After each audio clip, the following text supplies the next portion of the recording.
The galaxy was quiet.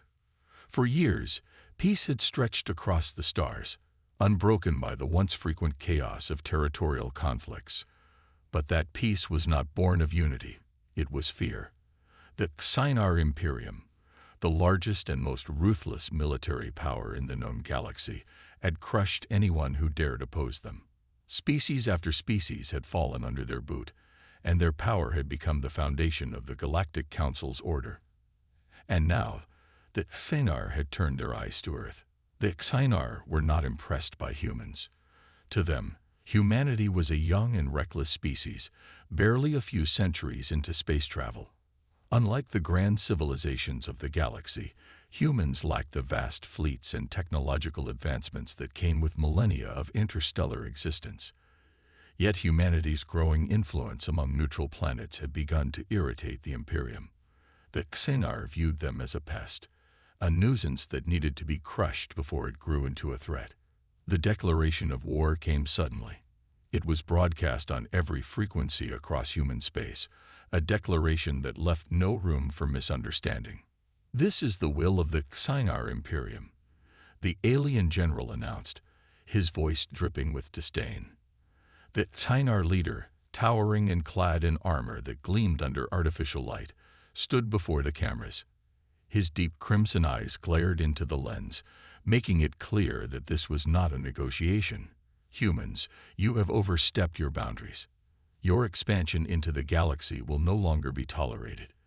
You will surrender your colonies and submit to the rule of the Scifi Imperium. If you refuse..." The general allowed the silence to linger, his lips curling into a cruel smile. "We will make an example of your homeworld. Earth will burn, and your people will serve as a warning to all who defy us." The message spread like wildfire across human colonies and allied territories. Panic rippled through the smaller worlds that relied on Earth's protection. The Scifi were not known for idle threats. Every species that had ever resisted them had been obliterated, their planets turned into lifeless wastelands. The galaxy watched with curiosity, many expecting humanity to surrender. After all, what choice did they have? Earth had no fleet capable of standing against the Scifi armada, no alliances powerful enough to come to their aid. For 3 days, humanity remained silent. No response came from Earth, and the galaxy took this as a sign of inevitable surrender. But then the response arrived. It was a simple message, broadcast from human command, and sent directly to the Scifi Imperium. The screen flickered to life, showing the insignia of Earth's unified government. A voice spoke, calm and measured, yet carrying an undeniable edge of defiance. To the Scifi Imperium, the message began. "Your declaration of war has been received. Let us be clear. Humanity has never sought conflict with your kind or any other species. We believe in coexistence and mutual respect." There was a pause, long enough for anyone listening to feel the weight of what came next. "However, if war is what you seek, then war is what you shall have. Since you have chosen war, let us show you how it's done." The message ended abruptly, leaving the galaxy in stunned silence. The Scifi generals laughed, interpreting the statement as arrogance from a species too naive to know their place. They saw humanity's words as the desperate bravado of a cornered animal, and they prepared their fleets for what they believed would be a swift and decisive conquest. But not everyone was so quick to mock. Among the neutral species of the galaxy, whispers began to circulate. Humanity's reputation for innovation and unpredictability was not unknown. Though they were a young species, humans had shown a remarkable ability to adapt, to turn disadvantage into opportunity. And their silence during those 3 days, it wasn't fear, it was preparation. Deep beneath Earth's surface, in fortified bunkers hidden from prying eyes, human leaders and scientists worked around the clock. Strategies were refined, experimental technologies were activated, and plans that had been decades in the making were finally set into motion. Humanity had been watching the galaxy for years. They knew the Scifi's weaknesses, their over-reliance on brute force, and their arrogance that made them blind to subtler threats. The Xinar thought this would be an easy war. They would soon learn how wrong they were. As the Xinar fleets gathered on the edge of the Sol system, preparing to invade, Earth's defenses stood ready. Across the planet, soldiers, engineers, and civilians steeled themselves for the battle to come. Humanity had no intention of going quietly into the night. The Xinar had chosen war. Now, humanity would teach them what war truly meant. The Xinar fleet was a terrifying sight. Hundreds of warships filled the void, their dark hulls glinting in the light of Sol.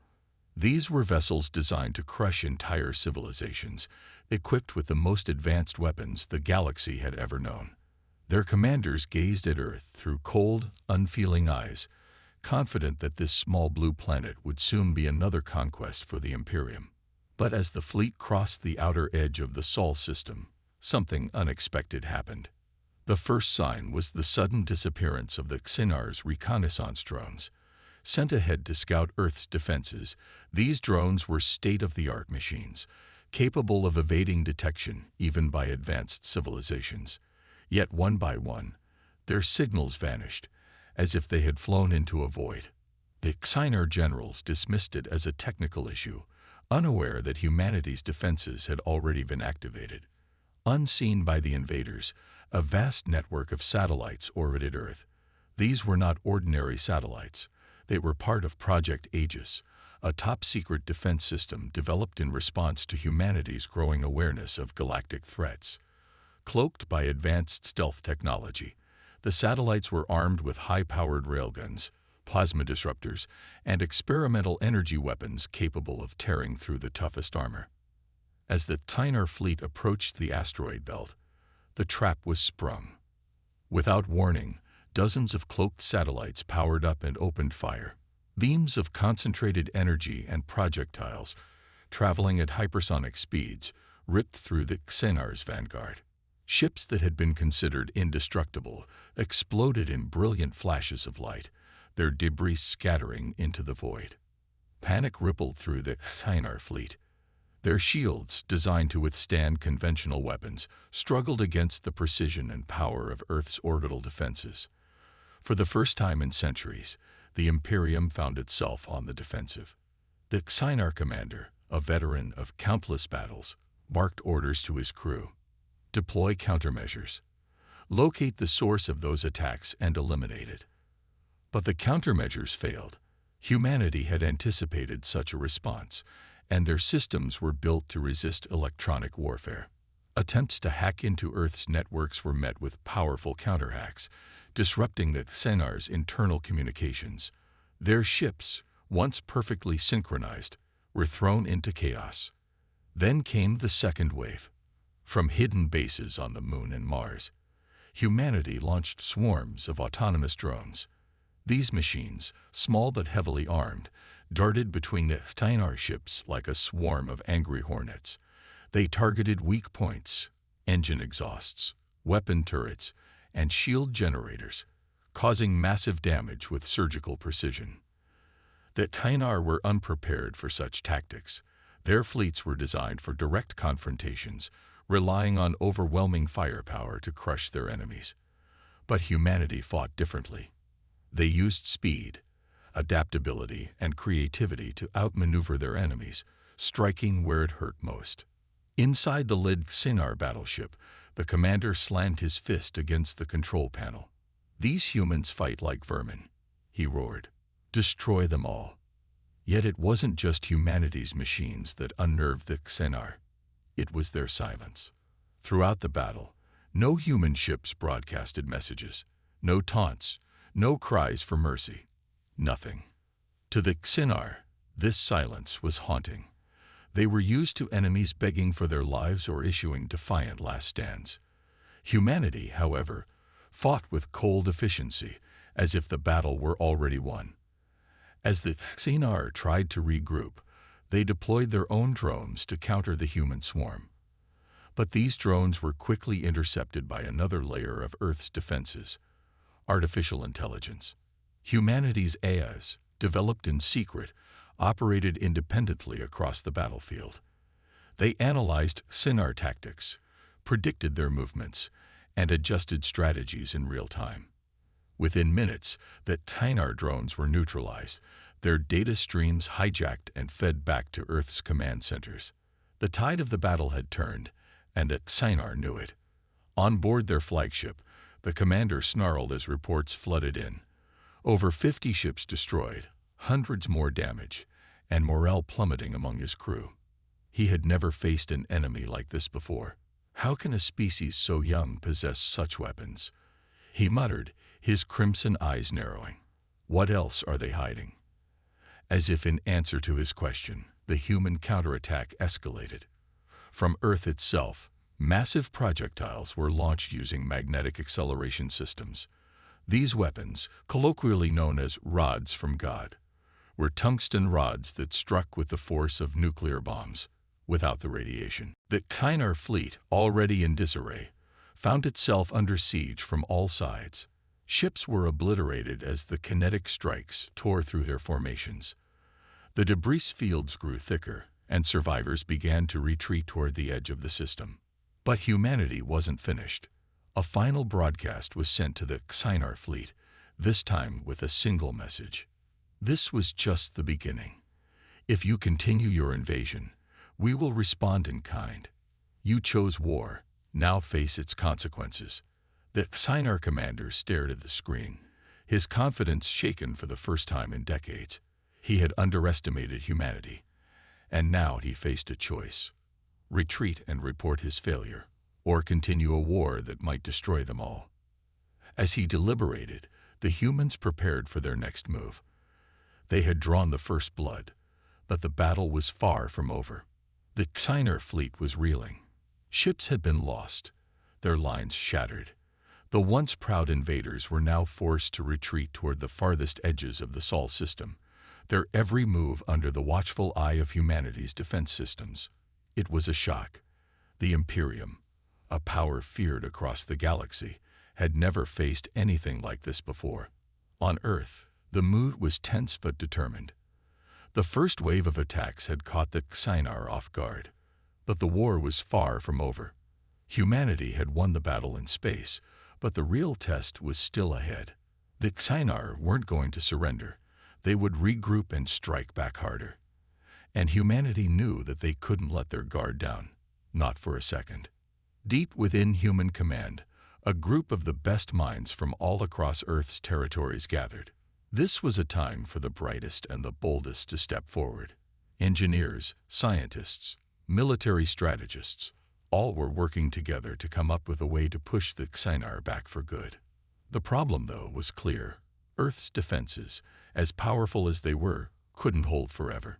The Kynar would eventually adapt to humanity's tactics, and the number of ships they could bring to bear far outweighed Earth's defenses. Humanity had to think bigger, think smarter. It was here that humanity's true strength was revealed. The Kynar relied on their sheer power and numbers, but humans had something else: ingenuity. Humanity might not have had the largest fleets, but they had creativity, a willingness to think outside the box. And it was that creativity that would change the course of the war.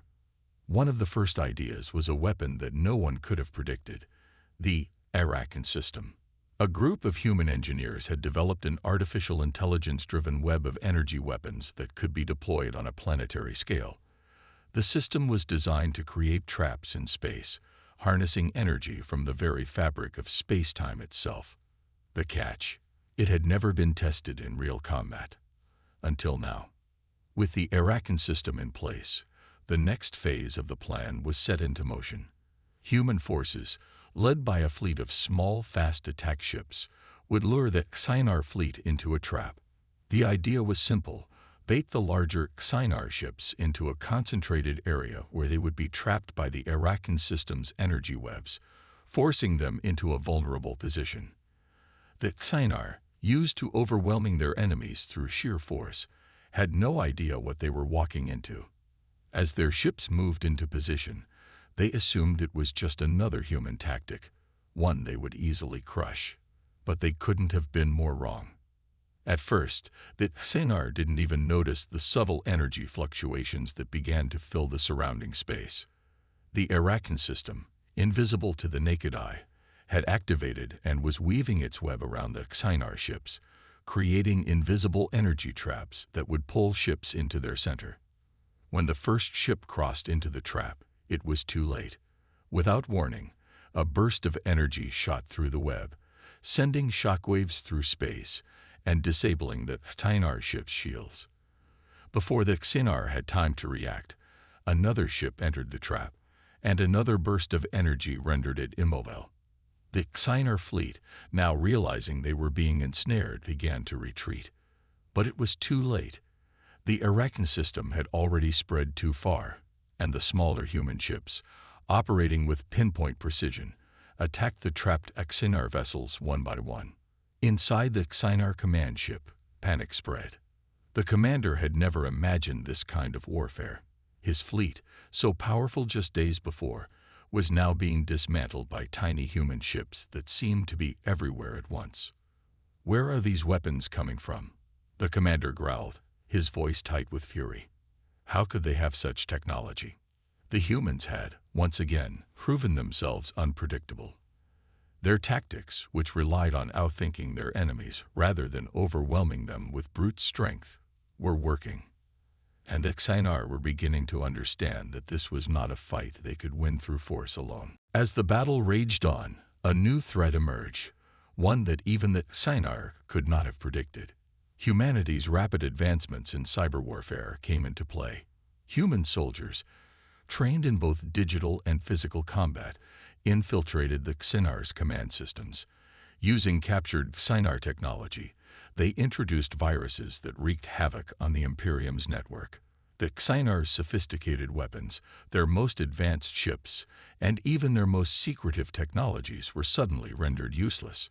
The Xinar fleet's systems began to malfunction, and their once unstoppable ships ground to a halt. What had been an invasion force capable of destroying worlds was now little more than a disorganized and vulnerable mass, unable to respond to the growing human onslaught. On Earth, celebrations broke out as the enemy fleet began to scatter. Humanity had done the unthinkable. They had turned the tide of war. But the battle wasn't over. The Xinar would fight back. Of that there was no doubt. Yet humanity, once underestimated, had now shown that they were not just a nuisance. They were a force to be reckoned with. In the control rooms deep underground, the human leaders gathered. Their expressions were focused, calculating. "We've won a victory," one of them said, "but the war is far from over. We have to keep pushing. The Xinar will come back stronger. We have to be ready." Humanity had just proven it could stand toe-to-toe with the mightiest empire in the galaxy. But what they didn't know was that the Xinar were already planning their next move. And this time, they would not underestimate humanity again. The Xinar fleet had retreated, humiliated but not defeated. Though their ships were damaged, they were far from broken. The Xinar were known for their ability to adapt to almost any situation, and they had already begun to make plans for their next strike. The loss in the Sol system had shaken the Imperium, but it had also sparked a fire. The Xinar had underestimated humanity's ability to fight back, and now they would ensure that it would never happen again.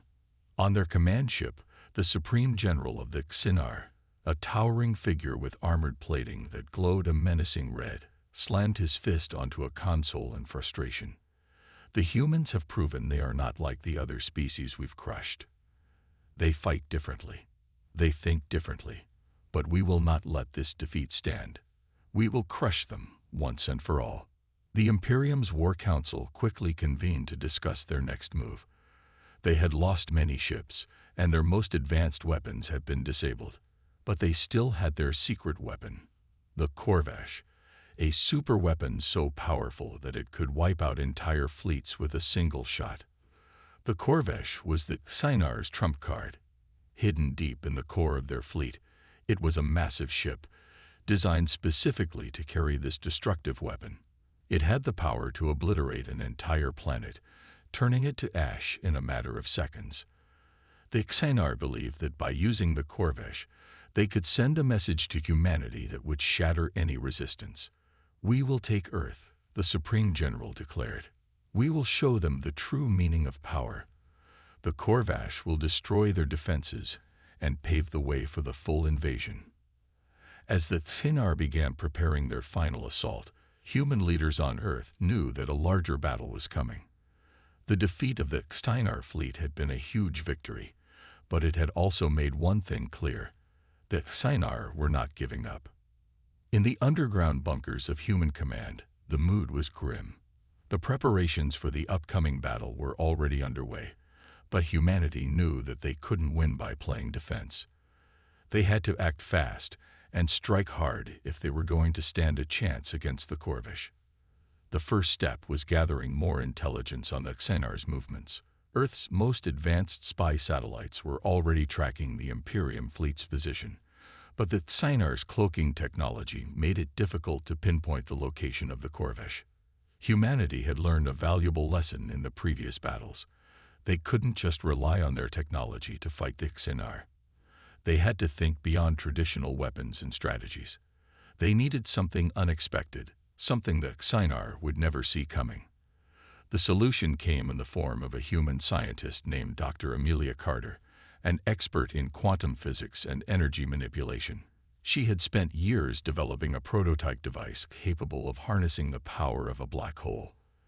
The device was still in its testing phase, but in the wake of the Xenar's retreat, Dr. Carter realized that it could be the key to turning the tide of the war. Her plan was simple but audacious: create a small artificial black hole that could be used to trap the Corvash.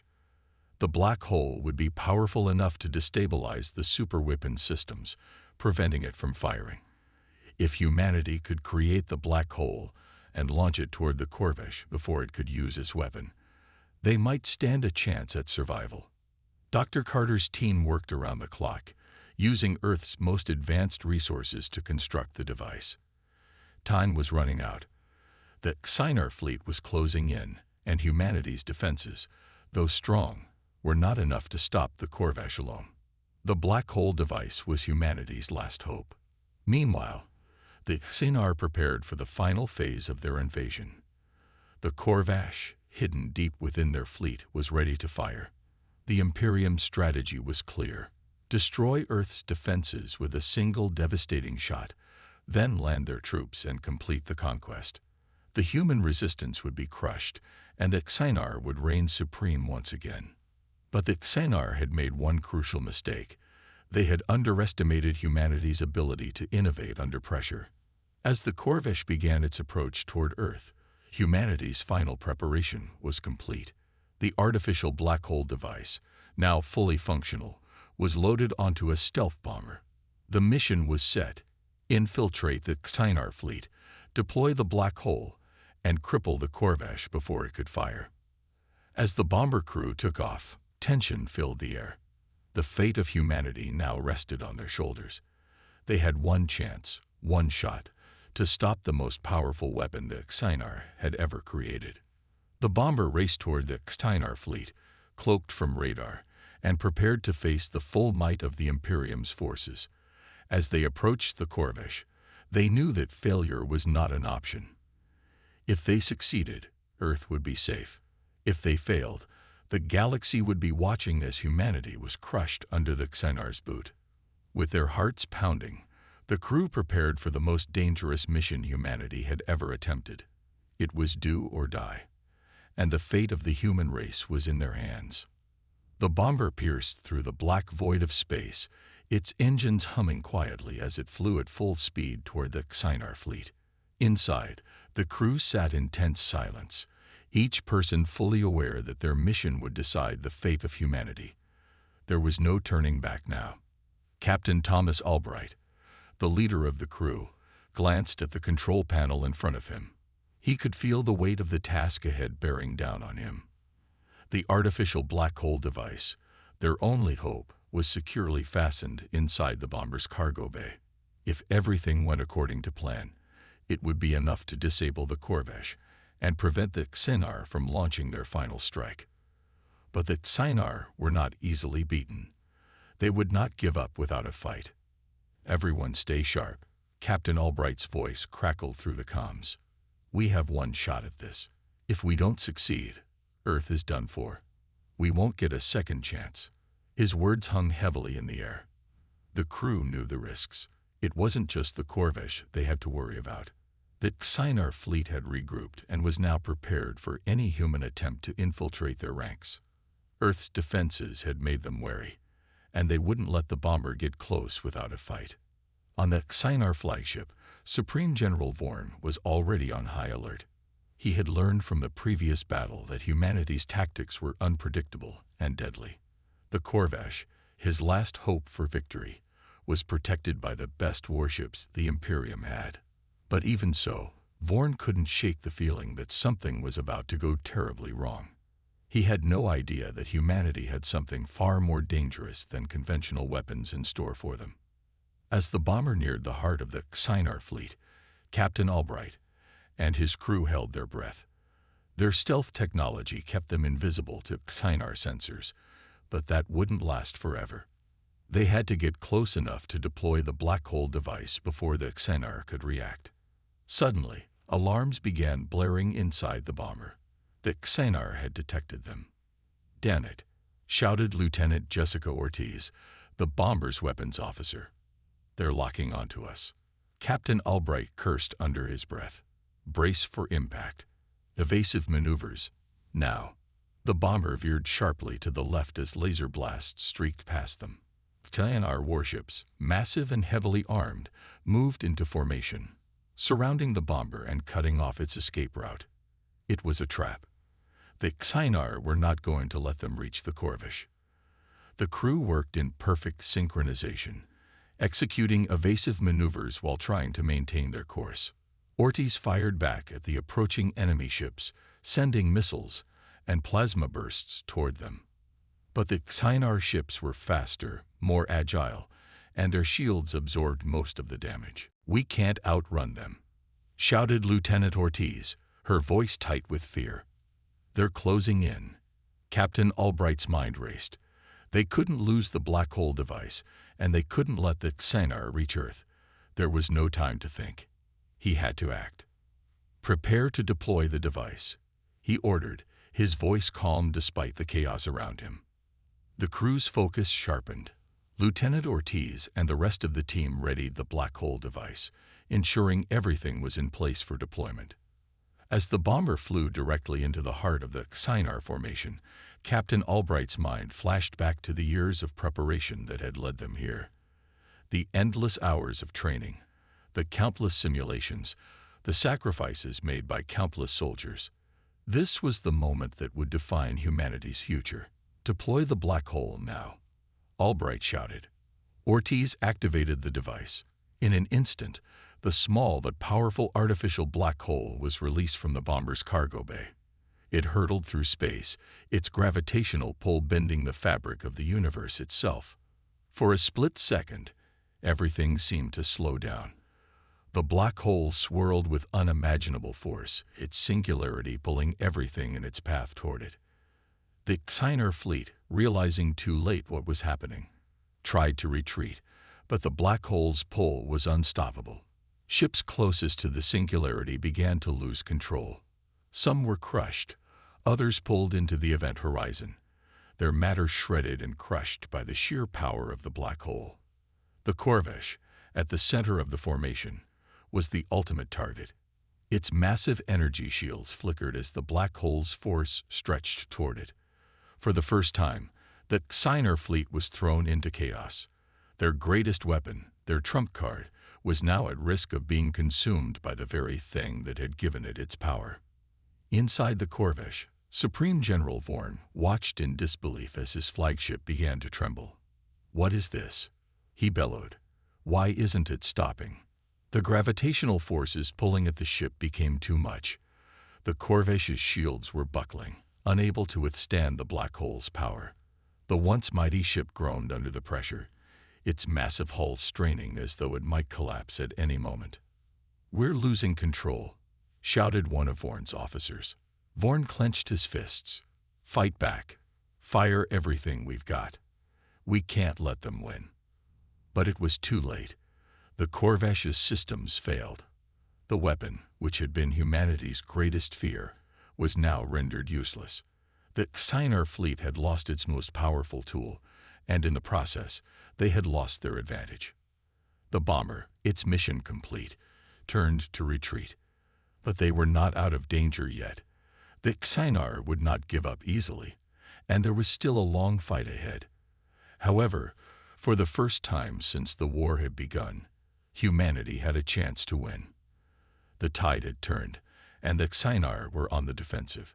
As the bomber crew made their escape, Captain Albright allowed himself a small, cautious smile. They had succeeded. Earth had been saved. But the war was far from over. The Scifi would come again. But now, humanity was ready. The bomber crew, having completed their perilous mission, raced back toward Earth, weaving through the remnants of the Scifi fleet. They had successfully neutralized the Corvesh, but the war was far from over. The Scifi were a ruthless force, and they would not accept defeat easily. Even without their superweapon, they were still a dangerous threat. Captain Thomas Albright's hands gripped the controls tightly as he guided the bomber toward their home planet. The black hole device had done its job, but there was no time to relax. The bomber was damaged, its hull scarred by laser fire, and the remaining Scifi ships were regrouping. The crew had mere moments before the Scifi launched a full counterattack. "We can't keep this up forever," Lieutenant Jessica Ortiz said, her voice tight with tension. "We need to get back to Earth and warn Command about what's coming." Captain Albright nodded. He knew that Scifi would not give up. They would regroup, repair their ships, and launch another assault. But the key now was to survive long enough to give humanity the time it needed to prepare for the next wave. "Keep moving, Ortiz," Captain Albright ordered. "We're not stopping until we're safely on Earth, no matter what." The crew of the bomber held their breath as they entered Earth's atmosphere. They were about to make their final descent, but the Scifi had not given up. Several warships from the Imperium still trailed behind them, desperate to prevent humanity's escape. "Incoming," Ortiz shouted. "They're not letting us go." Captain Albright's heart pounded as he maneuvered the bomber, trying to shake off the pursuing ships. But it was no use. The Scifi had them locked in. They were closing in fast, and the bomber's engines were starting to fail. "Hold on," Captain Albright shouted to his crew. "This is going to be rough." With a violent jolt, the bomber was struck by a barrage of plasma fire. The ship shook violently as alarms blared throughout the cabin. The crew struggled to maintain control, but the damage was severe. "We're losing power," Lieutenant Ortiz yelled, her fingers flying across the controls. "We're not going to make it at this rate." Captain Albright's mind raced. They couldn't afford to be captured or destroyed in the atmosphere. They had to make it to Earth and get the information back to human command. But how? "Can we activate the emergency thrusters?" Albright asked, his voice steady despite the chaos around him. Ortiz quickly assessed the damage. "The emergency thrusters are offline, but I can reroute power to them. It'll be risky, but it might just give us the boost we need to escape." "Do it," Albright said. "We don't have a choice." Ortiz's fingers moved quickly as she worked to restore power to the thrusters. The bomber's systems groaned under the pressure, but she managed to reroute the necessary energy. With a final push, she activated the thrusters. The bomber lurched forward, breaking free of the Scifi ship's pursuit. The sudden acceleration pushed the crew into their seats, but they were far from safe. The Scifi fleet was regrouping for one final strike, and the bomber was in no condition to take another hit. "We've got one shot to make it," Captain Albright muttered. "Everyone, brace yourselves." The bomber shot toward Earth at breakneck speed, its damaged hull beginning to heat up as it entered the atmosphere. The Scifi warships followed close behind, launching one last barrage of fire in an attempt to stop them. But as the bomber streaked toward the surface, a loud crack of energy split the sky. From the surface of Earth, human command had launched its most powerful weapon yet, a massive energy cannon designed to disable enemy ships before they could reach the planet. The Scifi ships tried to dodge, but they were too slow. The energy cannon struck the lid ship with devastating force, causing it to explode in a brilliant flash of light. The remaining Kynar warships scattered, realizing they had no hope of catching the bomber now. With the immediate threat gone, Captain Albright and his crew let out a collective sigh of relief. They had made it. They were alive. But the war was far from over. As the bomber made its final descent toward Earth, the crew's hearts began to slow. They had done the impossible. They had destroyed the Corvesh and survived a harrowing escape from the Kynar fleet. But they knew this was only the beginning of a much larger battle. The Kynar would be back, and humanity had to be ready. Captain Albright looked out of the cockpit window, watching as Earth's surface grew closer and closer. "We've done our part," he said quietly. "Now it's up to Command and the rest of the human race to finish this." As the bomber touched down on the surface, emergency crews rushed forward to greet them. The crew was exhausted, battered, but alive. The black hole device had been a success, but it had come at a cost. The damage to their ship, the lives lost in the fight, and the uncertainty of the future weighed heavily on them. But one thing was clear. Humanity had shown the Kynar that they were not to be underestimated. They had taken the fight to the enemy and survived. And now, they would prepare for the next battle. Captain Albright stepped off the bomber, his eyes fixed on the horizon. The Kynar had come to Earth to conquer, but they had underestimated humanity's resolve. And now, they would know that the human spirit could not be broken. The world was holding its breath. After the bomber's narrow escape and the devastating impact of the black hole device, humanity had bought itself a precious window of time. The Kynar fleet, now weakened and scattered, was licking its wounds, but everyone knew this was not the end of the war. The Kynar, though shaken, were not defeated. They would regroup, adapt, and return for another strike. Inside Human Command's underground operations center, every officer and scientist was working non-stop to prepare for the next phase. Captain Thomas Albright and his crew had delivered a devastating blow, but now, Earth had to be ready for the Kynar's counterattack. Captain Albright sat in the briefing room, his hands clasped in front of him, watching the holographic map of Earth and space. The Kynar had retreated for now, but their forces were far from broken. Their remaining warships were hidden somewhere in deep space, waiting for the right moment to strike again. "We got a few weeks, maybe months," General Hudson, the commander of Earth's defense forces, said, looking at the crew. "We need to use that time wisely." Albright nodded, his face set in determination. "We've shown the Kynar that they're not invincible. Now we have to push them back, hit them hard before they can recover. The longer we wait, the more they will regroup." His voice was firm, but there was an underlying tension in his tone. He had led his crew through impossible odds, but they had lost many good people. The sacrifice of those who gave their lives weighed heavily on him. But Albright knew that humanity had to push forward. The fight for Earth's survival depended on it. In the months following the bomber's return, the Kynar regrouped. They repaired their warships and reinforced their forces, but something was different. Their morale was shattered. The once unbeatable Kynar had been outwitted, outmaneuvered by humanity, and their pride had been wounded. They were no longer certain of their victory. But Earth was also preparing. General Hudson ordered the construction of new defense weapons, including energy shields and advanced space weaponry. They studied the data from the black hole device, analyzing how it had affected the Kynar fleet, and began working on improving their own technology to match it. Humanity was building its strength, step by step, and they were more united than ever before. As the days passed, the countdown to the Kynar's inevitable return began. Captain Albright, Lieutenant Jessica Ortiz, and the rest of the bomber crew were back in training, preparing for whatever came next. There was no time for rest. They had to be ready for the next battle, a battle that could very well decide the future of the entire human race. General Hudson wasted no time. "All forces, prepare for immediate deployment. We don't know how many ships they've got, but we can't let them reach Earth." Captain Albright and his crew rushed to their stations, their hearts pounding. They had prepared for this moment. The defense systems were ready, and Earth's fleet of warships was mobilized, waiting for the order to strike. On the battlefield, the Scifi fleet moved in with terrifying speed.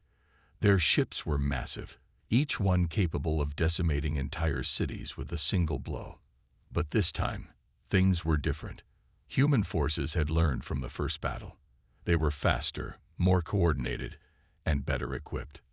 "We've got their attention," Lieutenant Ortiz said as she looked out the window of the bomber. The Scifi ships were approaching fast, but they weren't as quick as they used to be.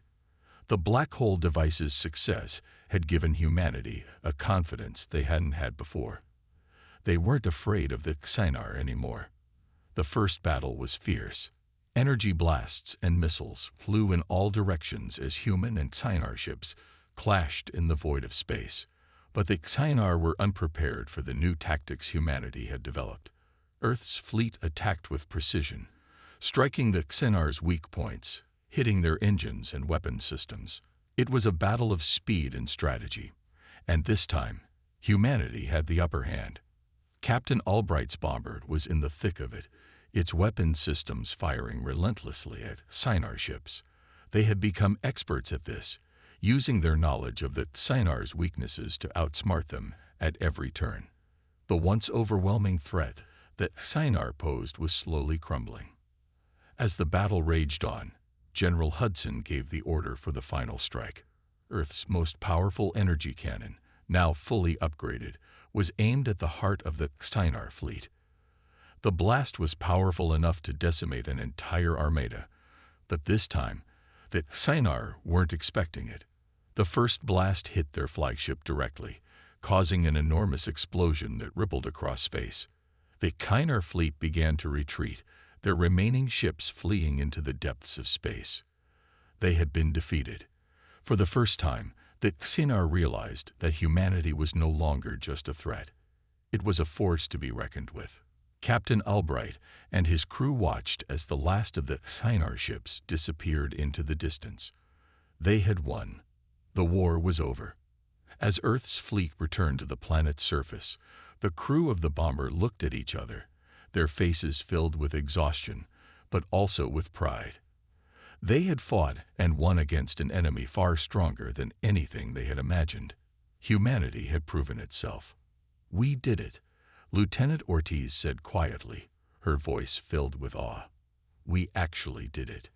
Captain Albright looked out at the horizon, knowing this victory was just the beginning. The future of humanity was brighter than ever before, and they had the strength and willpower to face whatever came next. The Scifi had learned a valuable lesson. Humanity would never be an easy target.